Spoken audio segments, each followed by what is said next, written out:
عن أبي هريرة رضي الله عنه أن رسول الله صلى الله عليه وسلم قال: إذا أمن الإمام فأمنوا فإنه من وافق تأمينه تأمين الملائكة غفر له ما تقدم من ذنبه. اس حدیث کا موضوع جب امام سورہ فاتحہ مکمل کر لے تو اس کی تکمیل پر آمین کہنا، یہ شریعت کی سماحت ہے کہ اس نے ہمیں آمین کا تحفہ دیا، کیونکہ سب سے انفع جو دعا ہے، سب سے عظیم دعا وہ سورہ فاتحہ کی، اہدنا الصراط المستقیم صراط الذین انعمت علیہم غیر المغضوب علیہم ولا الضالین۔ اس میں طلب ہے صراط مستقیم کی، ان لوگوں کے راستے کی جو اللہ رب العزت کے انعام یافتہ بندے ہیں، انبیاء ہیں، صدیقین ہیں اور شہداء اور صالحین ہیں، اور دو منہج جو انتہائی گمراہی پر قائم ہیں ان سے بچنے کی استدعا ہے سورہ فاتحہ میں۔ ایک منہج یہود جن کے پاس علم تھا، فہم تھا، لیکن قبول نہیں تھا، عمل نہیں تھا۔ دوسرا منہج نصارہ جو عمل کے حریص تھے لیکن بغیر علم کے، جہل کے ساتھ وہ عمل کرنا چاہتے تھے، بدعات اور خرافات کے خوگر تھے۔ اور یہ دو خطرناک مناہج ہیں، اور دنیا میں جب بھی کوئی منہج قائم ہوگا جو منہج حق ہوگا وہ اہدنا الصراط المستقیم سے ماخوذ ہوگا، اور جو منہج باطل ہوگا اس میں یا تو غیر المغضوب علیہم کا رنگ ہوگا یا ولا الضالین کا رنگ ہوگا۔ ہمیشہ سے یہ سورہ فاتحہ ام الکتاب ہے، اور اس میں جو مذاہب بنیں گے، بنتے رہیں گے، ان سب کی اساس بیان ہوئی ہے۔ تو یہ دعا بڑی اہم ہے۔ شیخ الاسلام فرماتے ہیں اہدنا الصراط المستقیم جب کہو تو اپنے دل میں دو نیتیں کر لو، ایک صراط مستقیم کی طلب، صراط مستقیم کی ہدایت، دوسری نیت صراط مستقیم پر مرتے دم تک استقامت، یا اللہ عطا بھی فرما دے اور اس پر قائم رکھنا مرتے دم تک، کیونکہ ان القلوب بین الاصبعین من اصابع الرحمن یقلبها کیف یشاء، تمام انسانوں کے دل اللہ تعالیٰ کی دو انگلیوں کے بیچ میں، اور وہ بے پرواہ ذات ان دلوں کو جب چاہے پھیر دے، جس طرف چاہے پھیر دے۔ یہ قلب تقلب سے ہے، یہ پلٹے کھاتا رہتا ہے۔ اور پھر سب سے بڑی آفت یہ ہے کہ یجری الشیطان من الانسان مجرى دمہ، کہ شیطان بھی انسان کے اندر اس کے خون کے ساتھ سرایت کر رہا ہے، اور شیطان جہاں جہاں انسان کا خون جاتا ہے وہاں تک اس کی رسائی ہے، اور وہ انسان کو گمراہ کرنے کے ہر موقع کو کارآمد بنانے کی کوشش کرتا ہے۔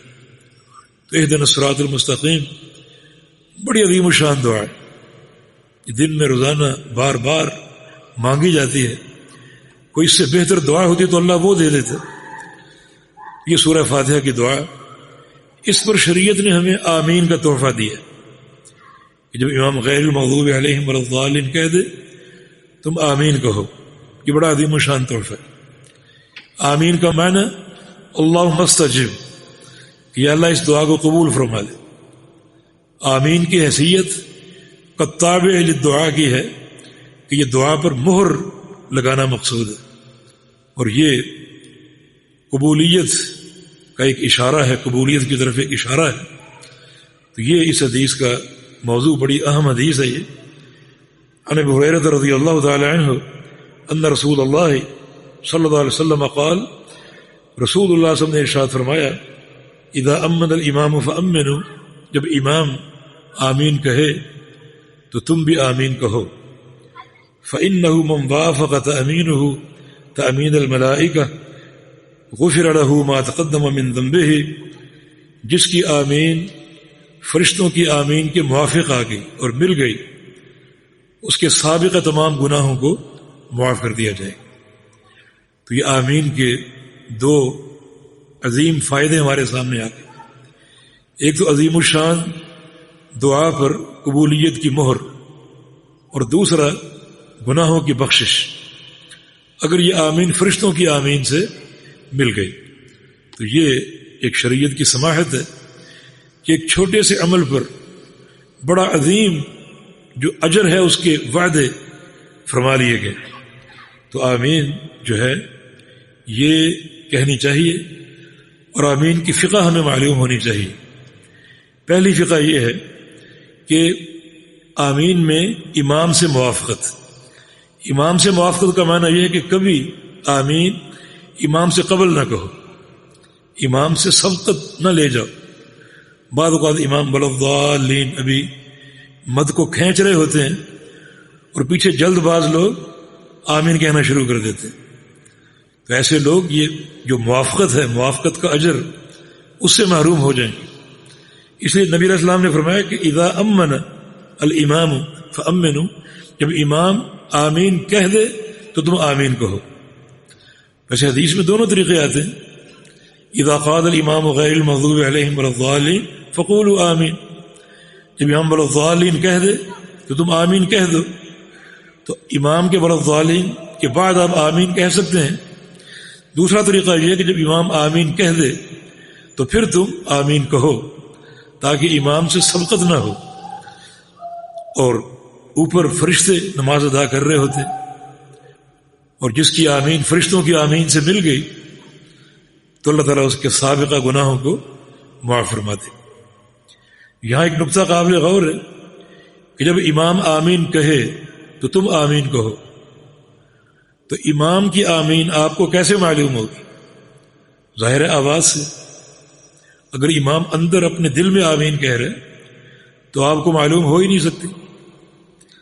اس سے آمین بالجہر کا اس بات ہوتا ہے کہ آمین اونچی آواز سے کہنی چاہیے، اور یہ جمہور محدثین اہل الحدیث کا یہ مذہب تھا، اور ان کی دلیل بہت سی احادیث ہیں، جیسے صحیح بخاری کی حدیث اذا قال الامام غیر المغضوب علیہم ولا الضالین فقولوا آمین، یہ حدیث جہر کی دلیل ہے کہ آمین اونچی آواز سے ہونی چاہیے۔ آپ فرمائیں کہ آمین کہو، اور کہنے کا کیا مطلب ہے؟ جب کہا جائے کہ فلاں چیز کہو تو کہنا اندر ہوتا ہے یا بلند آواز سے ہوتا ہے؟ فلاں شخص نے مجھے یہ بات کہی، اس کہنے کا کیا مطلب ہے؟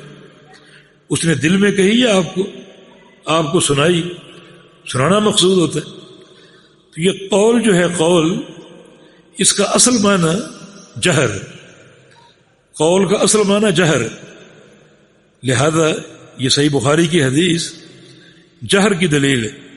اور ویسے جامع ترمذی وغیرہ سنن ابی داؤد کی حدیث ہے کہ رفع بها صوتہ، جب رسول اللہ صلی اللہ علیہ وسلم آمین کہتے اپنی آواز کو اونچا کرتے، اور ایک حدیث کے الفاظ ہیں مد بها صوتہ، اپنی آواز کو کھینچتے، اور ایک حدیث کے الفاظ ہیں کہ صحابہ جب آمین کہتے تو دل مسجد زجہ، مسجد آمین کی آواز سے گونج جاتی تھی، بلند ہو جاتی تھی، آواز گونجتی تھی۔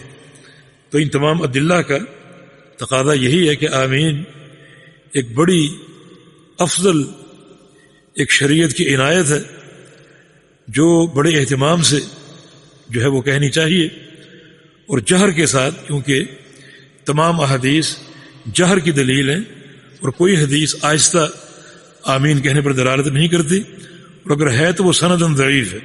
جی